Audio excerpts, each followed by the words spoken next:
جب ہم جھوٹ بولیں گے، جھوٹ پر جھوٹ، جھوٹ پر جھوٹ، جھوٹ پر جھوٹ بولتے جائیں گے تو کہاں سے ہماری مدد ہوگی؟ کہاں سے اللہ مدد کرے گا؟ اللہ بزدلوں کی مدد نہیں کرتا، اللہ بزدلوں کی مدد نہیں کرتا، اللہ مرد مجاہد کی مدد کرتا ہے۔ اللہ کے نبی صلی اللہ علیہ وسلم مجاہد تھے، مبلغ تھے، خطیب تھے، داعی تھے، آپ سب کچھ تھے اور ہم بزدل ہیں۔ اللہ کے نبی صلی اللہ علیہ وسلم نے اخلاق بھی پیش کیے، آپ صلی اللہ علیہ وسلم نے تلوار بھی اٹھائی ان بدماشوں کو جنہوں نے اللہ کی بات کا انکار کیا، جس نے اسلام کو نقصان پہنچانے کی کوشش کی، ان کے خلاف میں مقابلہ کیا۔ آپ نے کیا کر رہے ہیں ہم؟ حولیہ نبی کا بنایا ہے، کام منافق کے کر رہے ہیں ہم۔ لوگ اسلام کو سمجھنا چاہتے ہیں، ہم مسلمانیت سمجھانے کے پیچھے پڑے۔ لوگ زندگیوں میں سکون چاہتے ہیں۔ اسلام کا مطلب کیا ہے؟ کہ ساری زندگی سکون، یہ بھی زندگی، آخرت کی بھی زندگی۔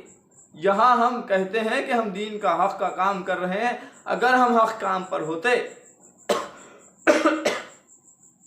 ہم اگر حق کام پر ہوتے نا تو ہمارا انکار ہوتا۔ آج ہم بآسانی دعوت کرتے ہیں، دعوت دیتے ہیں، مسلمانوں میں جا کے بآسانی دعوت دے رہے ہیں۔ حق کام ہوتا تو ہماری روک ٹوک ہوتی، ہمیں روکا جاتا۔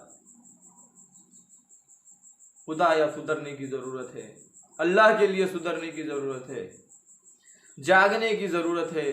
اگر ہم نہ جاگیں گے تو پھر بعد میں جب آنکھ بند ہونے کے بعد جاگیں گے تو بہت پچھتانا پڑے گا۔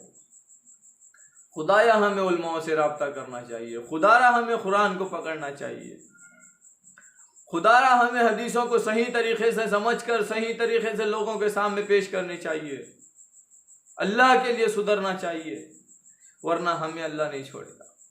اللہ ہر چیز کا حساب لینے والا ہے، اللہ نے خود فرما دیا ہے، قرآن میں واضح طور پہ فرما دیا اللہ نے کہ اللہ تبارک و تعالی حشر کے میدان میں سب سے پہلے حساب لے گا نماز کا۔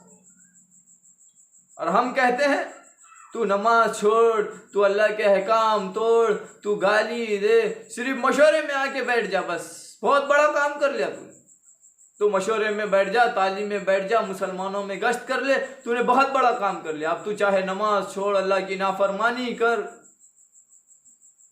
تو یہودی نصارے کا طریقے کا اختیار کر، تو نبی کی داڑھی نکال، تو نبی پر جھوٹ بول، تو نبی پر تہمت لگا، تو صحابہ پر تہمت لگا، کچھ بھی کر، خالی ہم سے جڑ جا، ہمارے اعمال سے جڑ جا، تو اللہ سے مت جڑ، تو اللہ کے نبی کے طریقے پہ مت جڑ۔ یہ کرتے ہیں ہم، یہ حال ہے ہمارا۔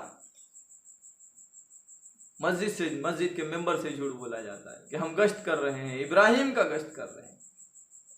اللہ نے کہا تم ملت ابراہیم ہو، ابراہیم کی اولاد ہو، اور ابراہیم علیہ السلام نے بت پرستی سے روکا، شرک سے روکا، کفر سے روکا۔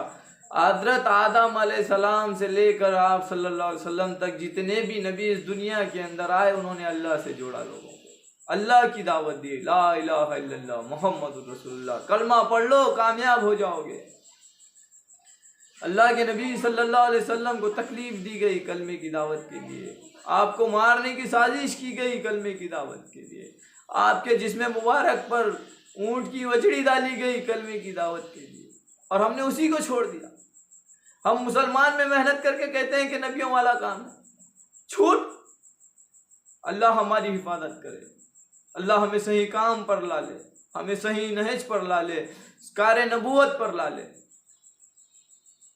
خدا را ہماری اتنی گزارش ہے کہ علماء سے رابطہ کرے، کلام اللہ کو پکڑے۔ اللہ کے نبی صلی اللہ علیہ وسلم نے حجۃ الوداع کے وقت میں کہا کہ میں تمہارے پاس دو چیزوں کو چھوڑ کر جا رہا ہوں، ایک کلام اللہ اور میری سنت۔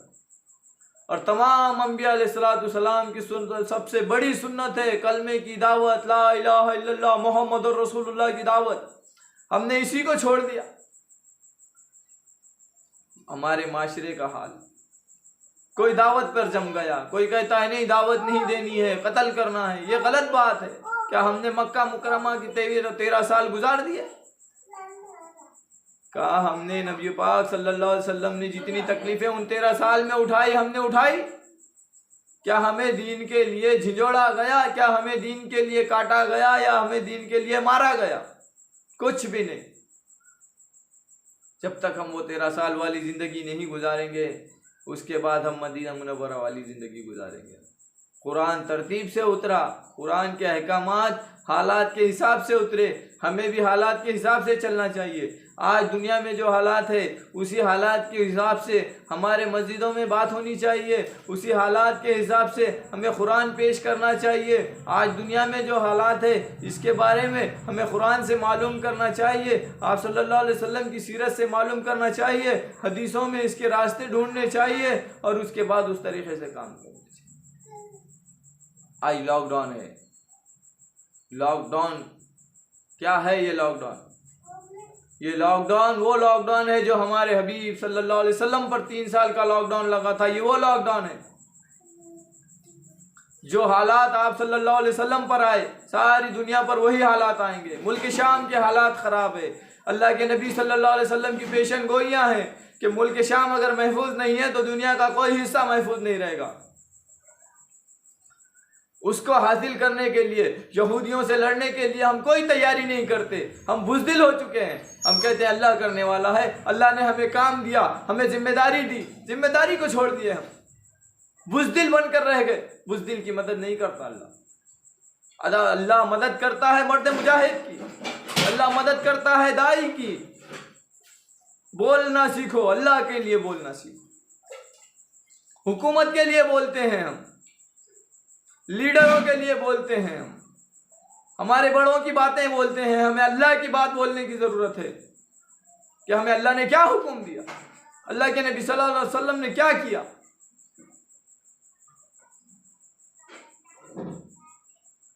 اللہ نے آسمانی کتابیں اتاری، ہمارے پاس روشن کتاب ہے، روشن کتاب کو چھوڑ کے اندھیرے میں زندگی گزار رہے ہیں۔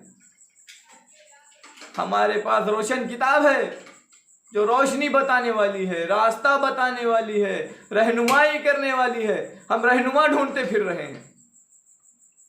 ہمارا رحمان ہے، ہمارا رحیم ہے، ہمارے پاس اللہ ہے اور اللہ سے بڑھ کے کوئی طاقت نہیں۔ یہ سارے دنیا کی طاقتیں مچھر کے پر کے برابر ہے۔ ہمیں قرآن کو پکڑنے کی ضرورت ہے، آپ صلی اللہ علیہ وسلم کی تمام سنتوں کو پکڑنے کی ضرورت ہے، نمازوں پر جمنے کی ضرورت ہے، اللہ سے دعا کرنے کی ضرورت ہے، میدانوں میں نکلنے کی ضرورت ہے، میدان میں نکلنا ہے، دعائیں کرنا ہے، اللہ کی مدد آئے گی۔ آج رمضان چالو ہے، اللہ تبارک تعالیٰ کا احسان ہے، فرشتے زمین پر آنے والے ہیں۔ کل رمضان ختم ہو جائیں گے، فرشتے چلے جائیں گے، پتہ نہیں ہم اعمال پہ جمیں گے نہیں جمیں گے، بزدلی میں زندگی گزاریں گے، نافرمانی میں زندگی گزاریں گے، اللہ ناراض ہو جائے گا۔ اللہ ہی ہماری حفاظت کرنے والا ہے۔ اللہ کے پاس اگر دنیا کی قدر و قیمت ہوتی تو کسی کافر کو ایک گھٹ پانی نہ دیتا۔ اللہ کے پاس دنیا کی قدر و قیمت نہیں ہے، اسی لیے آج ہم زندگی گزار رہے ہیں، کھانے کے لیے روزی مل رہی ہے، پینے کے لیے پانی مل رہا ہے، لیکن ہمیں ضرورت ہے ہمارے آپ کو بدلنے کی، ہمیں تبدیل ہونے کی، اللہ کے احکاموں کو ماننے کی۔ ہمیں اللہ تبارک تعالیٰ کے ہر احکام کو مانتے ہوئے، قرآن کے احکام کو مانتے ہوئے دعوت اللہ کے کام کے لیے نکلنے کی ضرورت ہے، علماء سے رابطہ کرنے کی ضرورت ہے، علماء کو رہبر بنانے کی ضرورت ہے۔ انشاءاللہ ہماری روزانہ کا معمول رہے گا اور روزانہ آپ کے سامنے ساری باتیں کھول کھول کے رکھی جائے گی، کھول کھول کے رکھی جائے گی، کوئی بات چھپائی نہیں جائے گی، ساری باتیں کھول کر رکھی جائے گی۔ قرآن کے سارے احکام بیان کیے جائیں گے، آپ صلی اللہ علیہ وسلم کی سیرت بیان کی جائے گی، حدیثوں کے سارے معاملات رکھے جائیں گے۔ آج جو حالات دنیا پر ہے اسی حالات کے اوپر بات کی جائے گی۔ دشمن کی بہت بڑی سازش ہے، دیکھیے میرے بھائی، سدھرنے کی ضرورت ہے، سازشوں کو سمجھنے کی ضرورت ہے، اپنے آپ کو تیار کرنے کی ضرورت ہے، اپنے آپ کو تیار کرنے کی ضرورت ہے، اپنی جان کی بازی لگانے کی ضرورت ہے۔ اگر ہم جان کی بازی اللہ کے لیے نہیں لگائیں گے تو دواخانوں میں سڑ سڑ کے مریں گے، تڑپ تڑپ کر مریں گے، تڑپ تڑپ کر مریں گے ہم دواخانوں کے اندر۔ اگر ہم اللہ کے راستے میں اپنے آپ کو قربان کریں گے تو دواخانے میں مرنے کی نوبت نہیں آئے گی، کھل کر میدان میں آنا ہوگا، اللہ کے لیے لڑنا ہوگا۔ اللہ ہی ہمارا نگہبان ہے، اللہ ہی بچانے والا ہے، اللہ ہی مارنے والا ہے۔ موت ایک حقیقت ہے، اس کو ماننا پڑے گا، اور زندگی فنا ہونے والی ہے۔ بس ختم۔